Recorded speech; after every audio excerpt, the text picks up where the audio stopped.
నా ఛానల్కు స్వాగతం.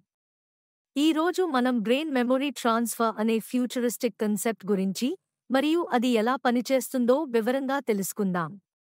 బ్రెయిన్ మెమొరీ ట్రాన్స్ఫర్ అనేది సైన్స్ ఫిక్షన్లో ఎక్కువగా కనిపించే ఆలోచన. దీని ప్రకారం మన మెదడులోని మేధస్సును లేదా స్మృతులను ఒక వ్యక్తి నుండి మరొక వ్యక్తికి బదిలీ చేయవచ్చు. అయితే ఇది భవిష్యత్తులో సాధ్యం అవుతుందా అనే ప్రశ్నపై శాస్త్రవేత్తలు ఇంకా పరిశోధనలు చేస్తున్నారు. ముందుగా మన మెదడులోని స్మృతులు లేదా మెమొరీస్ ఎలా నిల్వ ఉంటాయో తెలుసుకుందాం. మెమొరీస్ మన నాడీ వ్యవస్థలోని న్యూరాన్స్ మధ్య ఉన్న సినాప్టిక్ కనెక్షన్స్ ద్వారా నిల్వ ఉంటాయి. ఈ కనెక్షన్స్ అనేవి మనం ఏదైనా కొత్త విషయం నేర్చుకున్నప్పుడు లేదా అనుభవించినప్పుడు మార్పు చెందుతాయి. భవిష్యత్తులో అడ్వాన్స్ టెక్నాలజీస్ ఉపయోగించి మన మెదడులోని ఈ సినాప్టిక్ ప్యాటర్న్స్ను రికార్డ్ చేసి వాటిని ఒక డిజిటల్ ఫార్మాట్లో కన్వర్ట్ చేయవచ్చని భావిస్తున్నారు.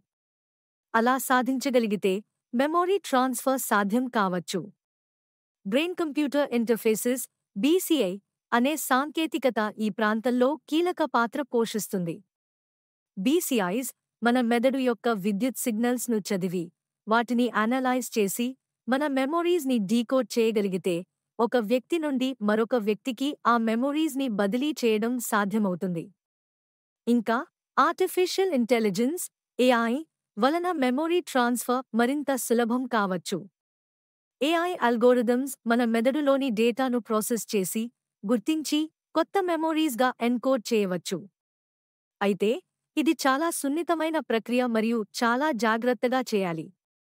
అయితే ఈ పరిజ్ఞానం వల్ల కొన్ని నైతిక మరియు ప్రైవసీ సమస్యలు కూడా రావచ్చు.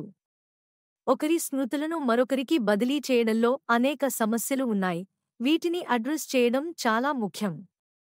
మొత్తంగా బ్రెయిన్ మెమొరీ ట్రాన్స్ఫర్ అనేది ఇంకా ఒక రీసెర్చ్ ఏరియాగానే ఉంది. కానీ భవిష్యత్తులో ఈ టెక్నాలజీ మన జీవితాలను ఎలా ప్రభావితం చేస్తుందో చూడాలి.